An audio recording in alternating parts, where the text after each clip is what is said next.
Welcome back to Navya Devi Prasad YouTube channel. ಯಾರೆಲ್ಲ ನನ್ನ ಚಾನಲ್ನ ಹೊಸದಾಗಿ ನೋಡ್ತಾ ಇದ್ದೀರಾ ದಯವಿಟ್ಟು ಸಬ್ಸ್ಕ್ರೈಬ್ ಮಾಡಿದವರು ಸಬ್ಸ್ಕ್ರೈಬ್ ಮಾಡಿ, ಹಾಗೆ ಲೈಕ್ ಮಾಡಿ, ಶೇರ್ ಮಾಡಿ, ಕಮೆಂಟ್ ಮಾಡಿ ಅಂತ ಹೇಳ್ತಾ ಇವತ್ತಿನ ವಿಡಿಯೋನ ಶುರು ಮಾಡ್ತಾ ಇದ್ದೀನಿ. ಇವತ್ತಿನ ವಿಡಿಯೋ ಏನಪ್ಪ ಅಂತ ಹೇಳಿದ್ರೆ, ನಾವು ಸಿದ್ಧಿವಿನಾಯಕ ದೇವಸ್ಥಾನ ಗೋಳಿತೊಟ್ಟಿಗೆ ಹೋಗಿದ್ವಿ ಕುಣಿತ ಭಜನೆಗೆ.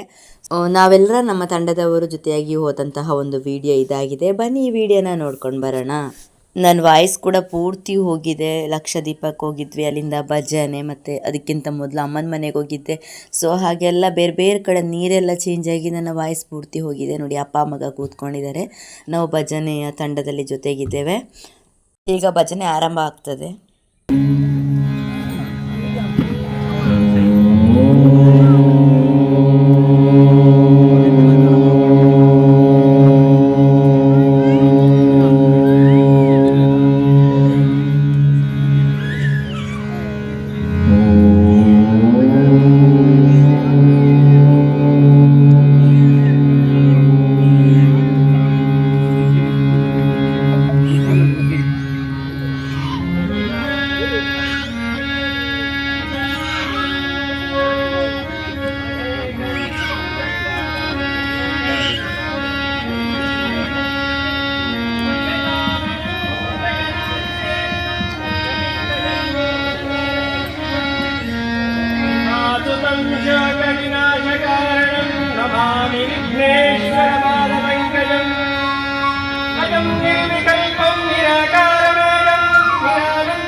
ನೋಡಿ, ಪೃಥ್ವಿ ನಿದ್ದೆ ಮಾಡಿದ್ದಾನೆ. ಭಜನೆ ಆಗುವಷ್ಟೊತ್ತು ಪೂರ್ತಿಯಾಗಿ ತುಂಬ ಒಂದು ಗಂಟೆಗಿಂತ ಜಾಸ್ತಿ ಕಾಲ ಹಸ್ಬೆಂಡೇ ಮಗುನ ಇಟ್ಕೊಂಡಿದ್ರು. ಆಮೇಲೆ ನಾನು ಸ್ವಲ್ಪ ಇಟ್ಕೊಂಡೆ.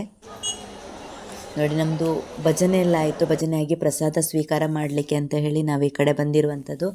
ನಾನು, ಐಶು ಮತ್ತು ಧನ್ವಿ ಒಂದು ಕಡೆ ಕೂತ್ಕೊಂಡ್ವಿ. ನನ್ನ ಮಗ ಕೂಡ ಅವನು ನಿದ್ದೆ ಮಾಡಿದ್ದ. ಆಮೇಲೆ ಅಲ್ಲಿಂದ ನೇರ ನಾವು ದೇವಸ್ಥಾನದ ಒಳಗಡೆ ಹೋಗಿದ್ವಿ. ನೋಡಿ, ನಾವು ನಮ್ಮ ತಂಡದವರೆಲ್ಲ ಧರ್ಮಶ್ರೀ ಮಹಿಳಾ ಭಜನಾ ಮಂಡಳಿ ತಂಡದವರು ಪ್ರಸಾದವನ್ನು ಸ್ವೀಕಾರ ಮಾಡ್ತಾ ಇದ್ದೇವೆ. ತುಂಬ ಅಂದರೆ ತುಂಬ ಖುಷಿಯಾಯಿತು ನಮಗೆ.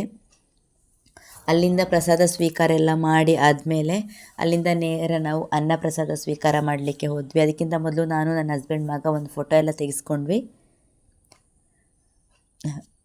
ಅಲ್ಲಿಂದ ನಾವು ಮತ್ತೆ ಅನ್ನ ಪ್ರಸಾದ ಸ್ವೀಕಾರ ಮಾಡಲಿಕ್ಕೆ ಹೋದ್ವಿ. ಅನ್ನ ಪ್ರಸಾದ ಎಲ್ಲ ಸ್ವೀಕಾರ ಆದಮೇಲೆ ಬರುತ್ತಾ ನಾವು ಐಸ್ ಕ್ರೀಮ್ ತಿಂತಾ ಬಂದ್ವಿ. ಮೊದಲೇ ನಮ್ಮದು ವಾಯ್ಸ್ ಹೋಗಿತ್ತು, ಆದರೂ ಕೂಡ ಐಸ್ ಕ್ರೀಮ್ ತಿಂದ್ಕೊಂಡು ಬಂದ್ವಿ. ಓಕೆ, ಇಲ್ಲಿಗೆ ಈ ವಿಡಿಯೋನ ಎಂಡ್ ಮಾಡ್ತಾ ಇದ್ದೇನೆ. ಮುಂದಿನ ವಿಡಿಯೋದಲ್ಲಿ ಮತ್ತೆ ಸಿಗ್ತೇನೆ. ಅಲ್ಲಿವರೆಗೂ ಬಾಯ್ ಬಾಯ್.